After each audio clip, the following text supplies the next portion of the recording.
guys, welcome to our channel నందు RJK. So ఈరోజు ఈరోజు నేను చదువుకున్నటువంటి స్కూల్ ఏదైతే ఉందో ఎస్ఎస్సి లైఫ్ అనమాట. నేను 10వ తరగతి చదువుకున్న స్కూల్ నేను మీకు చూపిస్తా. సో ఆ స్కూల్కి చాలా రోజుల తర్వాత వెళ్ళి ఆల్మోస్ట్ 13 ఇయర్స్ తర్వాత స్కూల్కి వెళ్ళాను. ఆ స్కూల్ అనేది గుర్తుపట్టినంత విధంగా మారిపోయింది.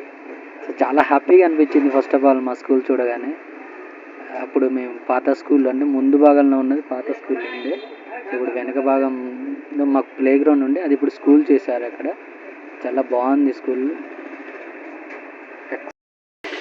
సరదాగా సంక్రాంతికి వెళ్ళిన రోజు మా పిల్లలు అడిగారు, డాడీ మీ స్కూల్ చూపించవా అని అడిగారు. సో అందుకనే సరదాగా నేను కూడా స్కూల్లో వెళ్ళి చాలా రోజులు అయిందన్నట్టుగా మా పిల్లల్ని తీసుకొని స్కూల్కి వెళ్ళాను. సో స్కూల్కి వెళ్ళాక నాకు ఆల్మోస్ట్ ఆల్ పాత జ్ఞాపకాలన్నీ గుర్తొచ్చాయి. ఒక్కసారిగా స్కూల్ చూడడం మనసు చాలా ప్రశాంతంగా అనిపించేది. సో మా పిల్లలు కూడా అట్మాస్ఫియర్ చూసి, అంటే సిటీలో వీళ్ళు ప్రైవేట్ స్కూల్లో చూసి చదివి వీళ్ళకి అంత పెద్ద ప్లే గ్రౌండ్, అంత విశాలమైన స్కూల్ చూసి మా పిల్లలు కూడా షాక్ అయ్యారు. ఇక్కడ సిటీలో ఏంటంటే ఒకటే ఫ్లోర్లో 3-4 ఒక ఫస్ట్ ఫ్లోర్, సెకండ్ ఫ్లోర్ అని వాళ్ళకి క్లాసులు ఇరుకిరుగ్గా ఉంటాయి, ప్లే గ్రౌండ్ ఉండదు. సో అలాంటి అట్మాస్ఫియర్ నుంచి వీళ్ళు మా స్కూల్ చూడగానే, మేము చిన్ననాటి చదువుకున్న స్కూల్ చూడగానే చాలా సర్ప్రైజ్గా, చాలా షాక్గా ఫీల్ అయ్యారు. వెంటనే డాడీ మేము కూడా ఇక్కడే చదువుకుంటాం అన్నట్టుగా మాట్లాడారు అనమాట. చాలా నిజంగా అప్పట్లో స్కూల్స్ అనేటివి చాలా బాగుంటాయి, గవర్నమెంట్ స్కూళ్ళు. ఇప్పుడు చూస్తే ఒకప్పుడు మా స్కూల్ స్టాప్ వచ్చేసి 550, 600 ఉండేది. ఇప్పుడు చూసుకున్నట్టయితే స్కూల్లో 200, 150, 180, 300 చాలా తగ్గిపోయేది గవర్నమెంట్ స్కూల్లో పిల్లల సంఖ్య అనేది. గవర్నమెంట్ స్కూల్ చాలా బాగుండేవి ఒకప్పట్లో. స్కూల్లో టీచర్స్ కానీ, స్టడీ కానీ చాలా బాగుండేది. ఇది మా క్లాస్ రూమ్ అండి. చాలా అప్పుడు మాకు ఇలాంటి బెంచ్ లేవు, సింగిల్ బెంచ్ ఉండేది. ఇవి చూడగానే చాలా ముచ్చటేసింది.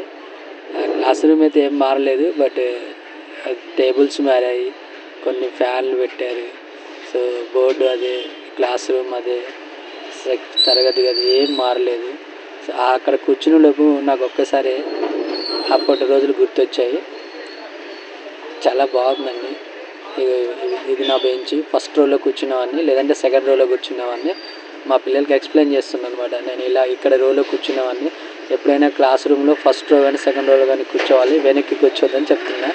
ఎందుకంటే ఫస్ట్ రోలో కూర్చుంటే చదువు బాగా వస్తుంది, బట్ భయం ఉంటుంది, సార్ కొడతాడు ఏమో తిడతాడు, బట్ చదువు మంచిగా వస్తుంది. అందుకని ఫస్ట్ రోలో కూర్చోవాలి ఎప్పుడైనా.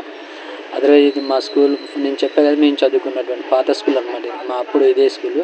అది హెడ్ మాస్టర్ సార్ రూము, అది స్టాఫ్ రూమ్, సార్లు ఉండేది. థ్యాంక్స్ అండి వీడియో మొత్తం చూసినందుకు.